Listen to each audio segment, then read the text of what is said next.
Welcome back to Byron Bay Live TV. I'm Jason Zalu. We're here with Chels. They are involved in a Housing First campaign. So we thought we'd just have a little casual conversation about what you're up to and what's the latest news in their current project. Nice, thanks for having me here.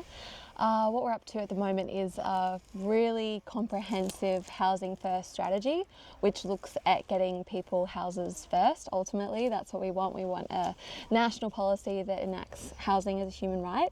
And so what we're working on at the moment is getting a village, an emergency relief village, which would mean that people who are in housing stress or experiencing homelessness always have a safe place to go to wash their clothes, have a shower, eat something, sleep somewhere. So there's always that safety net of like a safe village space where there are wraparound support, there's a community, people are managing it who live there, and there's an awesome status quo in the community of inclusiveness and looking after each other. But there's also safe spaces for people who are experiencing domestic violence to have like a sanctuary, a tiny home that they can lock and it's theirs. So we really want to implement these villages everywhere where there's a housing crisis, which is everywhere, as just that emergency relief.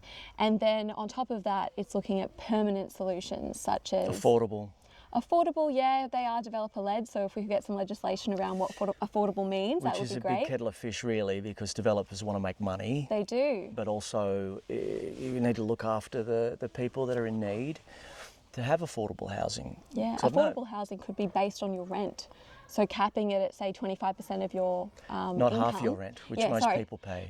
Yeah. I just said that the wrong way. No, that's okay, go for it. So It's all good. actually capping the rent based on your wage or Sure. your welfare payment. So it's like Okay. 25% of your income is what goes towards rent rather than Half, which Yeah. most people.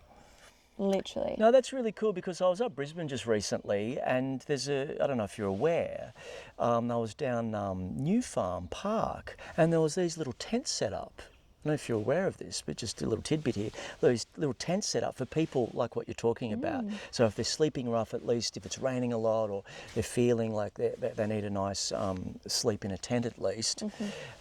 So with the campaign that's going on, is that the space is around the Byron Shire somewhere? What level are you at of where is it at with funding and solution? Like how far are we out? A couple months, 6 months, a year? Well, generally. I guess our campaigns are working locally, so that's Yeah. getting the villages locally and also empowering community in the decision making. So we've had assemblies great. asking really the good. question. You've been there. Yeah, I have been to one of them. Yeah, Yeah, it's and really good. we ask everybody, how do we get everyone a house? And Sure. then everyone gets to collaborate and feel part Yeah. of a discussion and like take some, autonomy back, like taking some Yeah. responsibility. You feel of like, included. yeah, you feel like you're part of the solution when you're asked that question and you get to deliberate with a group of people who are also, working together on that specific thing, which was housing in the case of these assemblies. So we work on the local level. Yeah. We're also part of a network that's national, so we also get to do national synchronized actions. Like last year we had a National Day of Action, Housing as a Human Right, that happened across the country in every That's major right. city. Yeah, sure. I remember So that. yeah, those kind of events are really impactful when we can unite as a collective. And we're also working on, other projects in terms of like getting the national collective together again. Looking at maybe a action at Parliament House and say, we're the community, Sure. we need houses now, you're clearly not actually doing that, so we'll deliberate outside Yep. and we'll come up with our solutions and we'll make our proposals and our Sure. policy plans, Yep. and then we take those pieces of work and solutions and responses to the housing crisis right into Parliament and we say, community has said, Make it into legislation. this is what needs to be legislated. Yeah, because 100%. that would be really powerful and it would potentially create the impact and change that we need.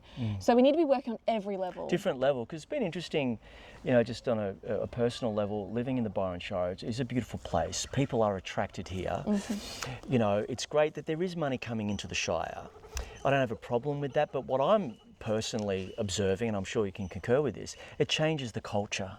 It changes the culture because you've got the mainstream that are attracted to the Byron Bay Shire because of the alternative culture, because the bohemian alternative culture and the beautiful nature, and yeah, sure, the hippies and the musicians and the artists and actors and all kinds of things, and the drum circle, and you know, they're attracted to that culture, which is an amazing thing.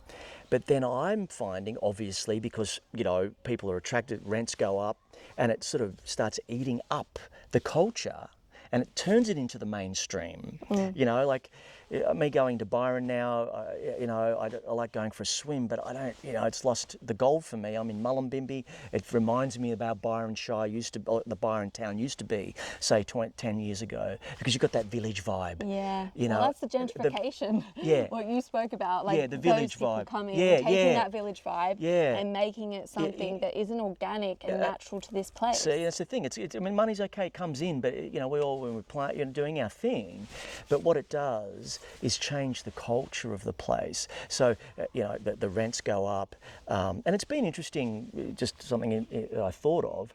We have a Green Council for years, which has been great to keep that high density down.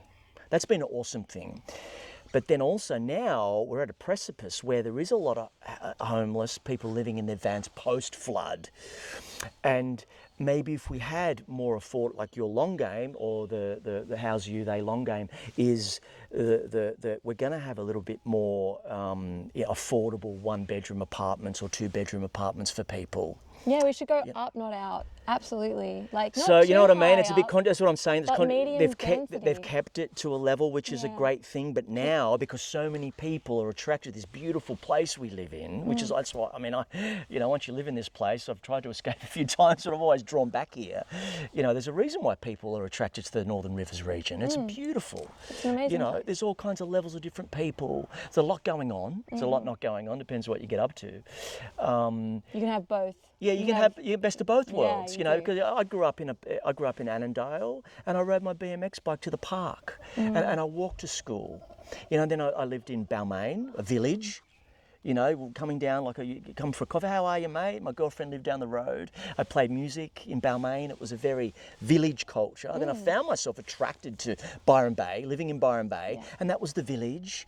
And now Mullum, so I'm a village guy. Yeah, people you know, love villages. Well, you feel connected. and do. you know, even if you're feeling a bit lonely at home, you can walk down the street and have a conversation and bump into somebody. Absolutely. You know, and that inclusiveness is a really important thing to wrap up, because, you know, when I spoke at, say, the Byron Council for the busking licence thing over the years, I felt a bit of because I know some of the people. I knew Simon Richardson before he was the mayor.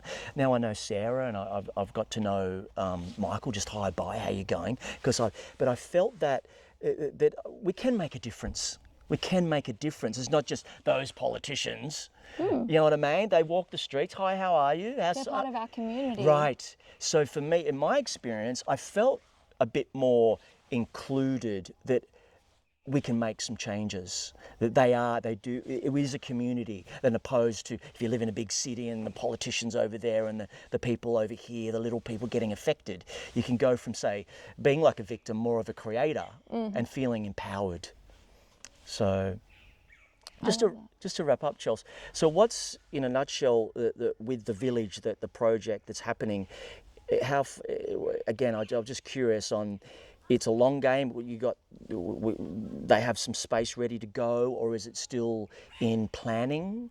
Where are we at? We're in planning. We're also seeking land. So there's a few locations that we're mulling over, but Okay. we're also asking people who have a lot of land and would like to host a village to, get in touch with How's You, and we could accommodate something and design with you and with community and with those people in mind that you would like to offer shelter to. So it's really, we're at a collaborative moment. Great. We've got the bones, we've got the good contacts, we know what we want, the vision is very clear. Yep. So we are in a really awesome phase where some real blossoms will start to take form. And then in terms of also getting those permanent solutions such as Sure. public housing, I think that the pod villages that were created as a response to the floods of 2022, while they were not thought of in permanency, obviously we didn't think about that, and they are, a little bit antisocial. It's not a design that I would ever put forward as something that I would recommend, but they could be incorporated. Given all that money, that 438 mil is already gone. Sure. We should actually do something with those and create really livable spaces for people now, and not evict them as they are going to be starting to evict them. It's awesome you did touch on that point, because I was just driving in my car and there's something come up on Bay FM, but they mentioned there were not the local pods here, but they were talking about I was actually on that segment, this morning. I spoke at the end with Mia. No, there was someone. About It was the another day. The Wollongbar village. Okay, pods? it was on the local news, so it was the other day. Okay. So it wasn't today. Oh, Okay, great. So you were there having a chat, because I was curious, because my ears were pricking up. My ears were pricking up, going, come November in the Wollongbar. Correct me if I'm wrong. What I heard that the government's going to repurpose. So either they're going to reevaluate in November. No, in November, these people have actually been evicted. They got a text message from New South Okay, Wales that's the latest. Yeah. No, because I heard they might repurpose, so you've got to pay a bit of rent. Like you're saying, they're already here. Let's use them. No, yeah. So that's the late. No, it's not happening. They have evicted them, and they have to be out by November. We will not allow that. Community will not allow that. Okay.